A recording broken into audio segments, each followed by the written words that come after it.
So what comes to mind when you think of the average quintessential British cartoon? You think of a man and his dog and reams of cheese. You think about the son of Father Christmas himself, maybe backyard goblins, or I don't even know what this is. Do you think of lands far beyond our comprehension?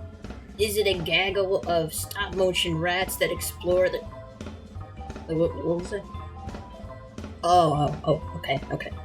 Was it a gaggle of CGI rats that go exploring the ins and outs of a lost city in the sewers? What about that one show that Twitter really likes because it's Britons LARPing as Americans spouting off memes? Or maybe it's a bunch of British We Live in a Society memes compiled into a preschool-friendly, kid-focused package. Most politicians are afraid of progress, so they're stuck in the past, like... Not now, George. Or is it a roving space dramedy featuring a 13-year-old girl and an indigo-colored hamster? Nah? It's time to change that, then.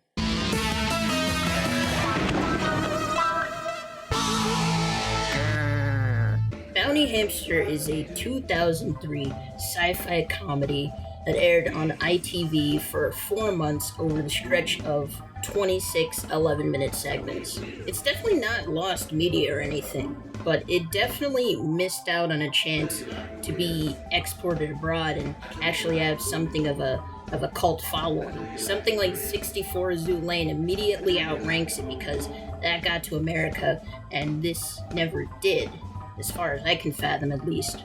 I think a collective 6 people know about the existence of this cartoon beyond recognizing the title and maybe recognizing the hamster. One of the very few facts that people know about this cartoon is that the co-creator of Phineas and Ferb had actually worked on it.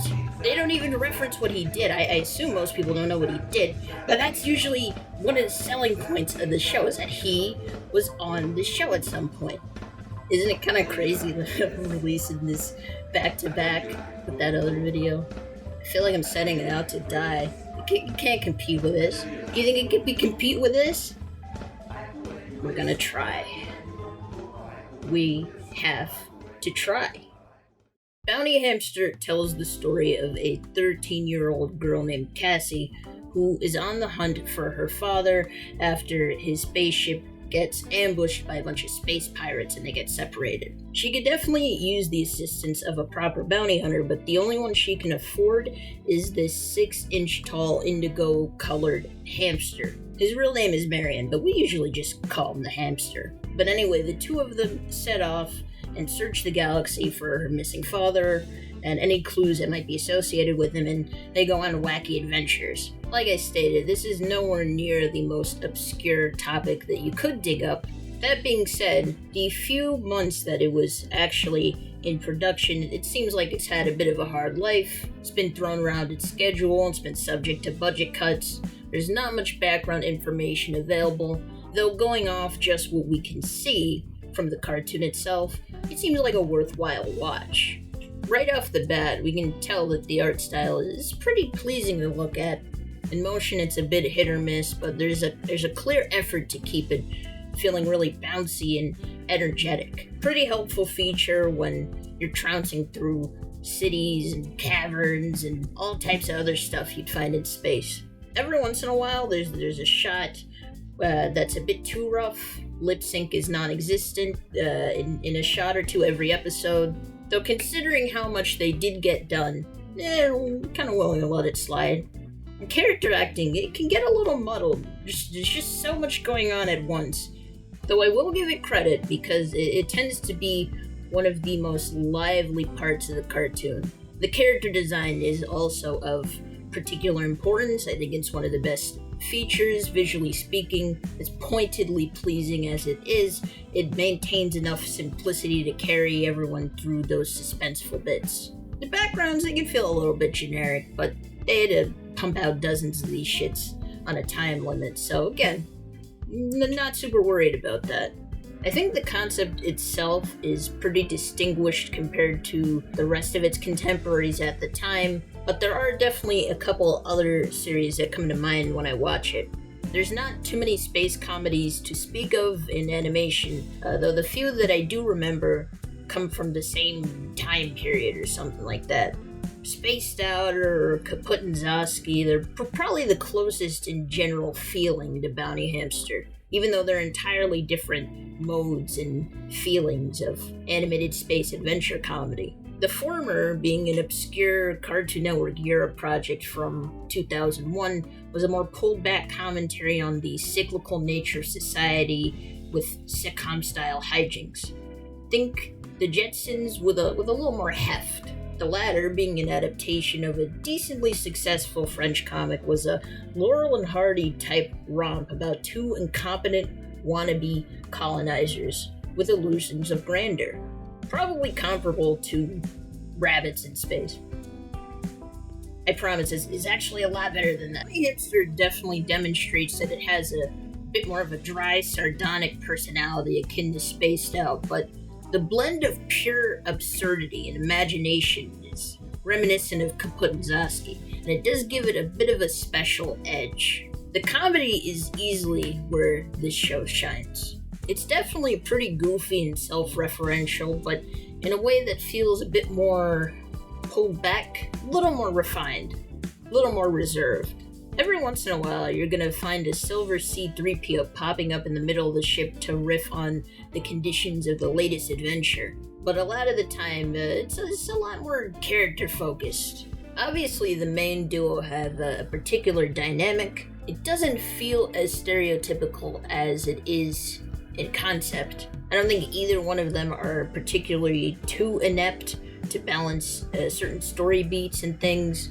The writing doesn't necessarily beat down on either of them too much, though of course it is crucial that the hamster feels a certain level of insecurity to drive his fiery personality. He's a little loud, he's a little impulsive, he may have a slight gambling addiction, but he always makes good on his word. A bracelet? Wow! It's not like you to give me presents. It's supposed to do that, right? There was a bet. What kind of a bet? A bet I lost. In contrast, it definitely doesn't feel like Cassie immediately outranks him either. You know, she's still like 13. She's still trying to figure this stuff out. She does tend to have a lot of the better ideas, but she's no Laura Croft or anything. She's still at the mercy of this little blue hamster, and a lot of the time that's actually not a bad place to be. Their dynamic is actually modeled off of the same duo from 1969's True Grit.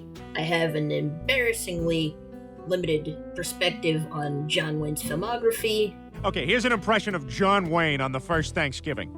I'm John Wayne at the first Thanksgiving, pilgrims. Happy Thanksgiving, pilgrims. I'm not 60 years old, so I didn't see it in theaters or anything. But I did go back to watch the movie, and it's pretty tight here.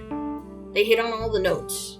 The hamster himself was clearly a very detailed XB of John Wayne's character in the film, and one of the selling points of the show itself was that it is some kind of weird True Grit hybrid, which doesn't seem like it helped it out very much.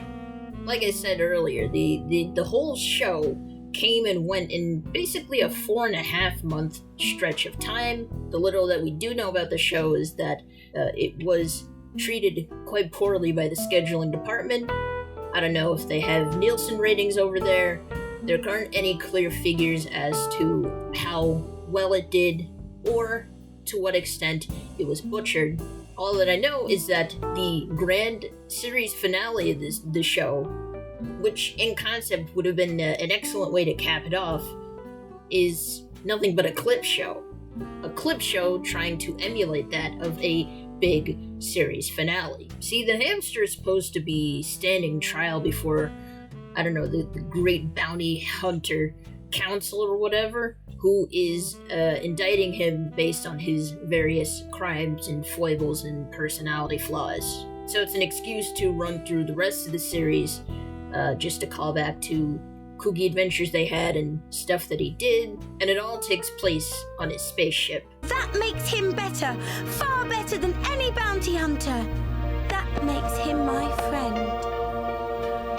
Beautiful. Reminded me to give you this. Your bill? It is very obvious that this was the budgeted episode. Even with all that in mind, the ending that they chose to go with is actually pretty satisfactory. It would leave you right in the exact place you'd want to be if you were to give this a second season. To me, there's a lot about it that distinguishes it as a distinctly quality British animated product, but I have a very hard time actually wedging it within a certain period of British animation history. The era that it was actually coming into was pretty fast moving, and considering how well it was treated, the lifespan of it was cut even shorter than it normally would be. The idea itself is more reminiscent of roving adventure comedies from the 80s and 90s, but it was technically competing up against Bob the Builder and Postman Pat. It was very strange. But while I don't know whether or not it would really fit in with its contemporaries from a historical perspective, I do know that a lot of people would have gotten a kick out of it if it had actually gotten a wider release. It definitely would have been a staple of Nicktoons Network if it made it over there. I promise you that. The entire series is up on YouTube if you want to go check it out. Apparently the last 6 episodes went unaired on television entirely, so this is actually a pretty cool find. Check it out. It is definitely a witty, energized, pretty unique experience in animation. Damn, I can't believe I made it this far into the video without making a Hamster and Gretel joke. It's gotta be a good one. This is the last line of the video. Oh, okay, I've got it. Alright, so get this. The hamster